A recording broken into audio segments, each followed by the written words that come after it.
Olá, eu sou a professora Marcene Dantas e hoje nós estamos aqui para falar sobre os grupos de seres vivos. Vamos lá?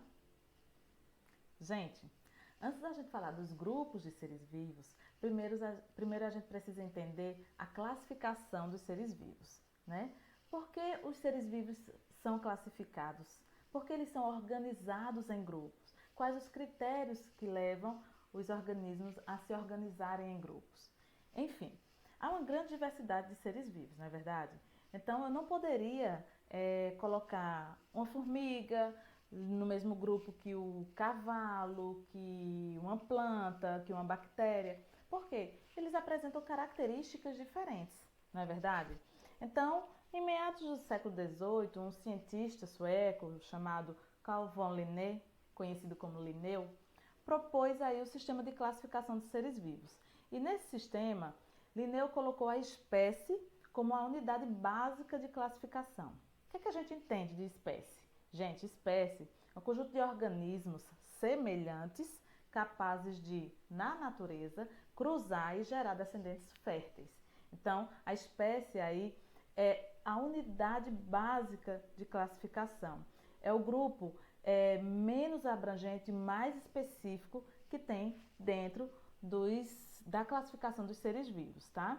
E esse agrupamento, o agrupamento dos seres vivos, ocorria antigamente, né? De acordo com as semelhanças que esses seres vivos compartilhavam. Na grande maioria das vezes eram semelhanças realmente assim físicas, né, do corpo. Hoje, os critérios de classificação, né, vão além das semelhanças físicas, né?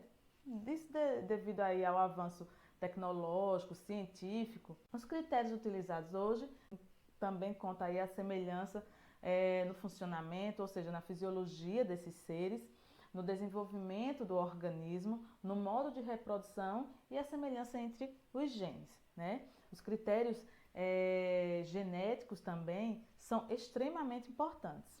E aí, algumas características, né, foram aí classificadas, os seres vivos foram classificados de acordo com algumas características, levando em consideração aí sua história evolutiva, né, e a relação de parentesco entre os seres vivos, tá? Linneu também propôs aí as categorias taxonômicas. Justamente essas categorias serviram para organizar. Como era que ia organizar? Tudo bem, a espécie estava lá como a unidade básica, mas como eu ia agora organizar os seres vivos de acordo com as suas características, né? E aí Linneu criou os táxons, né? Os táxons são justamente os grupos de organização que vão desde o mais abrangente até o menos abrangente, ou seja, o mais específico, que é a espécie, né? E aí dentro do reino nós vamos encontrar filos, tá? Grupo, né? Abaixo aí do reino. Dentro dos filos tem aí as classes. Dentro de cada classe tem as ordens. Dentro de cada ordem tem as famílias. Dentro das famílias tem os gêneros e dentro de cada gênero as espécies, tá? O ramo da biologia que descreve, nomeia e classifica todos os seres vivos é a taxonomia, tá? Por isso aí o taxon, tá ok? E aí, gente, existe um macetezinho que a gente costuma passar para os alunos para que eles memorizem justamente essas categorias taxonômicas da mais abrangente até o menos abrangente, que é o reficofage, né? Onde o ré, né, lembra reino, fi é de filo, C de classe, O de ordem, Fá de família, G de gênero e E de espécie, tá? E aí, reficofage, as categorias taxonômicas nas quais os seres vivos são agrupados, tá bom? E aqui eu tenho para vocês um esquema de classificação de seres vivos, onde eu tenho aqui 7 espécies. Todas essas 7 espécies que estão contidas aqui estão no mesmo reino, que é o reino animal, o reino Animalia, tá bom? E aí, elas estão também, as 7 espécies, no mesmo filo, tá? Quais as características que fazem com que essas 7 espécies estejam no mesmo filo? Né? A presença da coluna vertebral, tá bom? E aí, todas as 7 também estão na mesma classe, a classe mamália, ou seja, eles são mamíferos, tá? E estão na mesma ordem, a ordem carnívora, ou seja, as 7 espécies aqui são carnívoras, tá bom? E aí, dentro dessa ordem carnívora, né, existem aí as famílias, tá? Dentro da família Felidae, nós temos aí os gêneros Felis e Panthera, ok? Dentro da família Canidae, tem aí o gênero Canis. E dentro da família Ursidae, tem o gênero Ursus. Dentro desse gênero Felis, nós vamos encontrar aí 2 espécies, né, descritas aqui, tá bom? A Felis catus e Felis pardalis. Dentro do gênero Panthera, temos aqui a Panthera pardus, tá bom? Isso aqui é um Pzinho.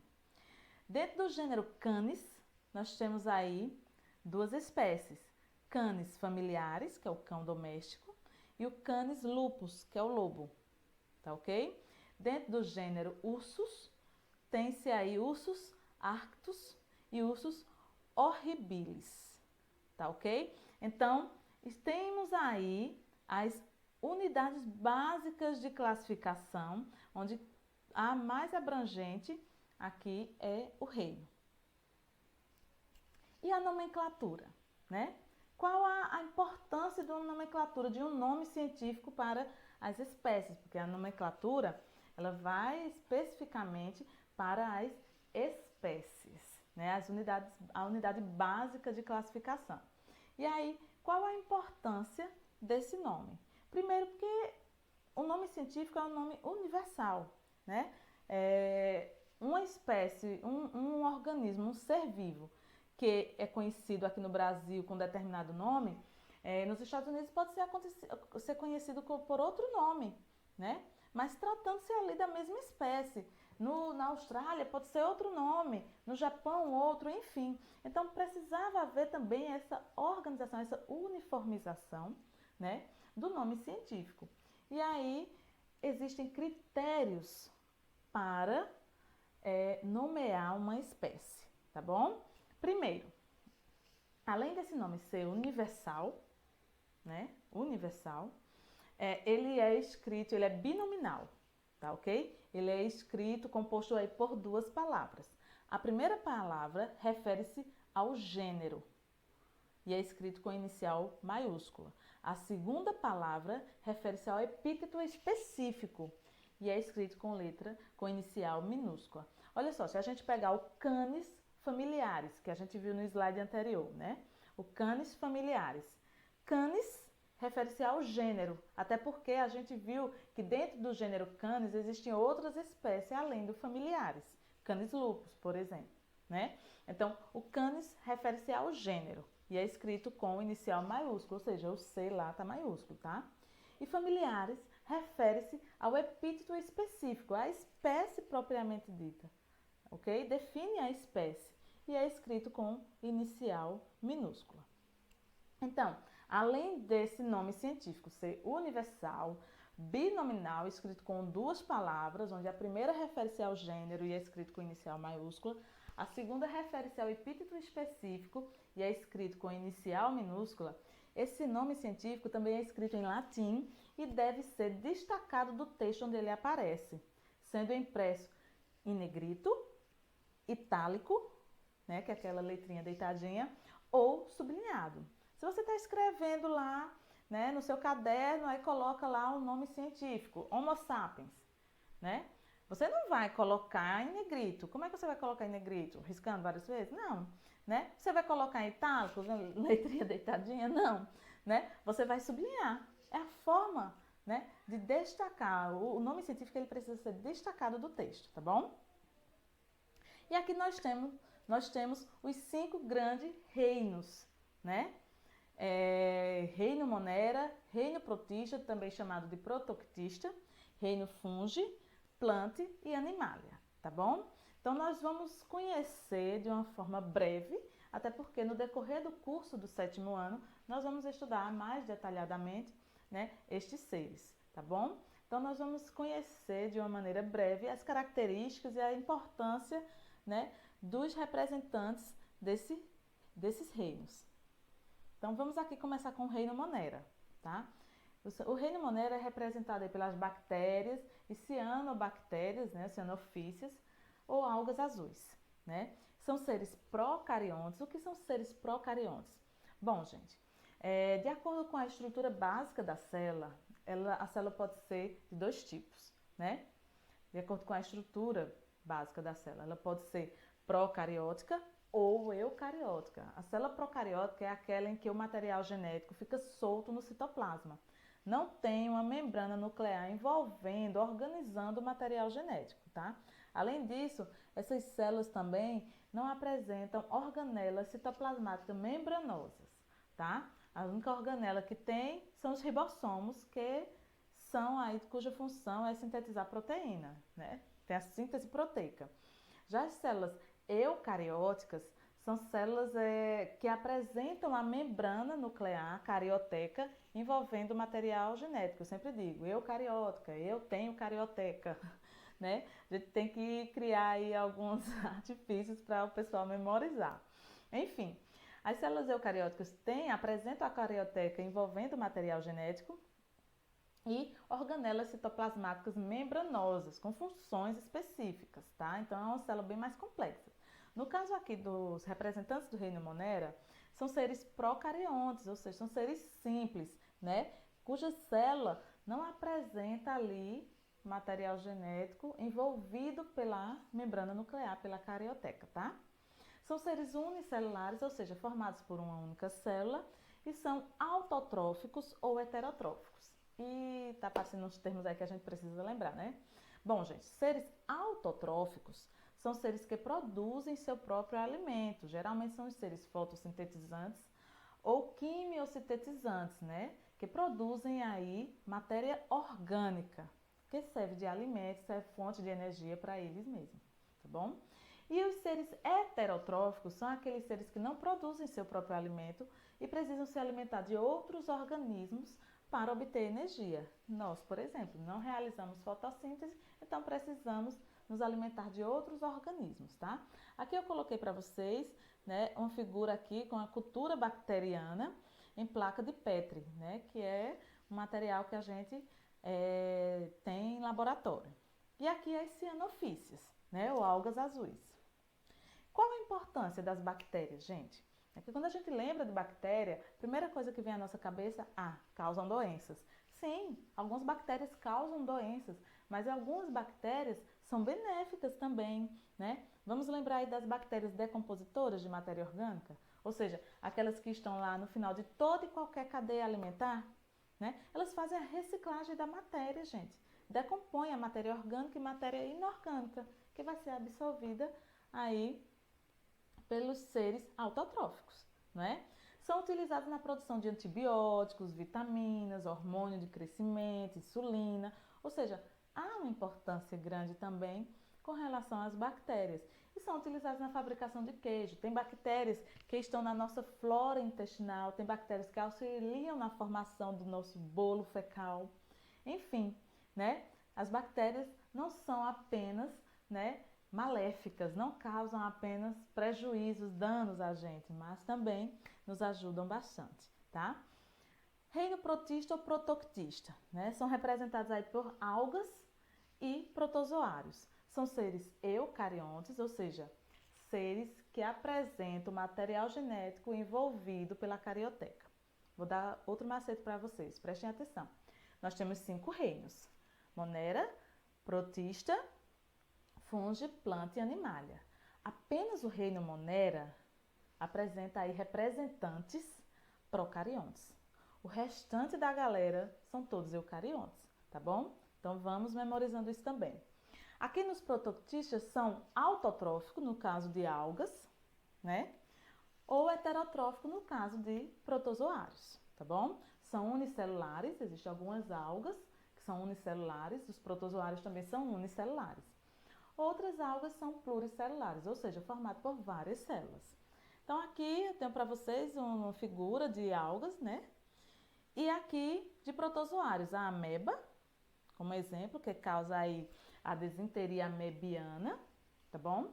E aqui a giardia, que causa a giardíase, tá? A importância das algas, né? Qual a importância das algas? As algas pardas, por exemplo, que também são as feofícias, né? Produzem aí o alginato, importante aí na fabricação de sorvetes, de cosméticos e moldes de odontologia.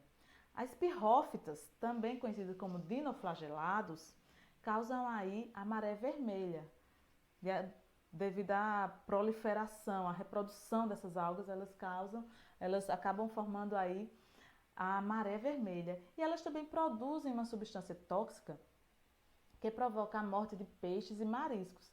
Então, assim, quando os seres humanos, por exemplo, né, quando nós nos alimentamos de peixes, mariscos, frutos do mar, que tem essa substância tóxica, a gente acaba aí sofrendo com isso. Vamos desenvolver algumas patologias, infecções intestinais, né? Chegando até a desenvolver problemas no sistema nervoso, tá? Diatomáceas, né? As diatomáceas, elas são utilizadas aí na produção de abrasivos, né? O que são abrasivos, professora? São materiais, produtos que a gente utiliza para polir, para desgastar um determinado material, tá bom? E pasta de dente. Olha só, você nem sabia, né? Pasta de dente. Utiliza aí algas, tá bom? E doenças causadas por protozoários, né? Importância aí. Bom, gente, os protozoários, eles causam aí algumas doenças. Dentre elas, eu trouxe aí para vocês a doença de Chagas, que é bastante conhecida, né? Ela é ocasionada por um protozoário chamado Trypanosoma, tá? E transmitida através da picada do barbeiro, né? Barbeiro, e é uma doença assim que acomete mais o pessoal da região norte do nosso país, né? Por conta das casas de pau a pique, tá bom? Aqui é a leishmaniose tegumental, úlcera de Bauru, né? Onde o agente causador da doença é a leishmania, o protozoário, que é transmitida através da picada do mosquito palha. E aqui, nessa figura, nós estamos vendo a ferida ocasionada aí, né, por esse protozoário. Reino fungi, tá? Representantes aí os fungos, né? Cogumelos, leveduras, bolores, orelha de pau, como está mostrando aqui nessa figura, né? Então, são seres eucariontes, ou seja, seres que apresentam material genético envolvido pela carioteca, são heterotróficos, ou seja, eles não produzem seu próprio alimento e precisam se alimentar de outros organismos para obter energia, né? E aí, como é que eles se alimentam? Através da absorção de nutrientes, tá bom? São uni ou pluricelulares. Aqui nós temos a figura dos cogumelos, né? O bolor, que pode aí a gente encontrar em frutas, pão, né? E aqui a orelha de pau, como eu já havia falado, né? Que não é aquela orelha de pau que a mamãe faz, não, pra gente comer, não, tá bom? Essa orelha de pau aqui é fungo, tá bom? E qual a importância dos fungos, gente? São utilizados na fabricação de pães, cervejas, antibióticos, penicilina, por exemplo, né? Lembrando que antibiótico mata bactéria, tá bom? São importantes recicladores da matéria orgânica, estão lá no final da cadeia alimentar, juntamente com as bactérias, fazendo a reciclagem da matéria, né? Decompondo a matéria orgânica e podem causar doenças, né? Os fungos também podem causar doenças, como câncer, né? A aflatoxina é uma substância, né, cancerígena, e micoses, né? Tem doenças também sexualmente transmissíveis que são causadas também por fungos, tá bom? Reino plant, olha só, são representados aí por plantas de pequeno porte, como os musgos, as samambaias, né? São plantas aí que não produzem sementes, e pinheiros, plantas frutíferas, que já são plantas aí que produzem sementes. São seres eucariontes, né? Material genético organizado, e pluricelulares, e são autotróficos, ou seja, são seres fotossintetizantes, tá bom? Então a importância das plantas é justamente essa. As plantas realizam fotossíntese, ou seja, elas absorvem água e sais minerais do solo, gás carbônico do ar atmosférico e na presença de luz solar produz oxigênio, que vai para o ar atmosférico, e glicose. Essa glicose, gente, é carboidrato, é a fonte de energia para a planta. Essa glicose, ela fica armazenada em todas as partes da planta. Então, a planta produz oxigênio e produz glicose, que ela própria utiliza. E serve para os seres heterotróficos, né? Como nós, por exemplo, que utilizamos o oxigênio produzido pelas plantas e a glicose, né, o carboidrato também produzido por ela. Lembrando, viu, gente, que uma das importâncias também das algas, que a gente viu lá atrás, né, no reino protoctista, é que elas são responsáveis por cerca, gente, de 70% do oxigênio atmosférico, tá bom? O reino animalia. Gente, o reino animalia é representado aí por todos os animais, não é? São seres eucariontes e pluricelulares. E também heterotrófico, ou seja, alimentam-se de outros seres vivos. Então aqui para vocês eu trouxe o bicho-pau. Acho lindo o bicho-pau, gente, né? A semelhança que tem com o galho, né? É um animal, né? Aqui o sapo e nós, seres humanos. Então aqui eu trouxe para vocês os filos do reino animal. Olha só, dentro do reino animal, só para que a gente entenda, né? A primeira divisão dentro do reino animal é de animais invertebrados e animais vertebrados. Os animais invertebrados, né, estão dentro aí de cerca de 8 filos, tá bom? E os animais vertebrados estão lá nos cordados. Vamos ver aqui os filos, né, de animais invertebrados primeiro. Então, o primeiro filo é o filo porífera, né? É o filo dos poríferos, representado aí pelas esponjas marinhas. São os animais mais primitivos, né? E apesar de serem pluricelulares, eles não formam tecidos, tá bom? Aqui nós temos os quinidários, também chamados de selenterados, tá? Por exemplo, os representantes aí, nós temos as água-viva, né? 98% desses organismos é composto de água. Olha o nome, né? Não nega. Os platelmintes. Os platelmintes são vermes de corpo achatado, tá bom? Como exemplo, nós temos a tênia, também conhecida como solitária, tá? Aqui os nematóides, trouxe como representante a lombriga, né? Corpo aí com as extremidades afiladas, são as características desses seres, né? Aqui os anelídeos, corpo aí, né, com vários anéis, bem segmentado. E como representante tem aí a minhoca, mas também tem a sanguessuga, tá bom? Os moluscos são animais de corpo mole. Dentro desse filo aí, nós vamos encontrar o caramujo, a lesma, polvo, lula, tá bom? Aqui os artrópodes, né? São animais que apresentam o corpo articulado. E aqui, como representante, eu trouxe para vocês a aranha, mas também tem os insetos, né? Os aracnídeos, que as aranhas estão inclusas, insetos aracnídeos, crustáceos, né? As centopeias também estão aí. E aqui os equinodermos, tá bom? Os equinodermos têm como representante a estrela do mar, o pepino do mar, o ouriço do mar, tá? Esses animais aqui, os equinodermos, têm pés ambulacrários, sabe? E tem uma simetria radial, é bem interessante eles. Bom, aqui todos esses filos que eu falei até agora são de animais invertebrados. E aqui os cordados estão os animais vertebrados, onde a gente encontra os peixes, anfíbios, répteis, aves e os mamíferos. Qual a importância? Bom, eu falei a importância de todo mundo, falei a importância das bactérias, a importância das algas, dos protozoários, dos fungos, das plantas. E qual a importância dos animais? Não é verdade? Algumas espécies são vetores de doenças, né? Como o rato, por exemplo. Alguns são parasitas, alguns animais são parasitas, né? A lombriga causa aí a ascaridíase. Olha o nome científico da lombriga, Ascaris lumbricoides, né? E causa ascaridíase, tá bom? Então, Ascaris lumbricoides é aqui no Brasil, é em qualquer lugar do mundo, tá? Alguns são utilizados no tratamento de enfermidades, é o que nós chamamos de zooterapia, tá? Existem partes de animais que são utilizadas, né, no tratamento de enfermidades, e alguns são detritívoros, ou seja, são seres que se alimentam de organismos mortos ou de matéria orgânica parcialmente em decomposição, né? Aí temos o carcará, né, o urubu, alguns insetos também, tá bom? E os animais também servem de alimento.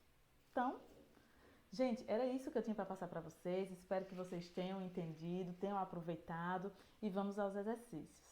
Até mais, gente. Até a próxima.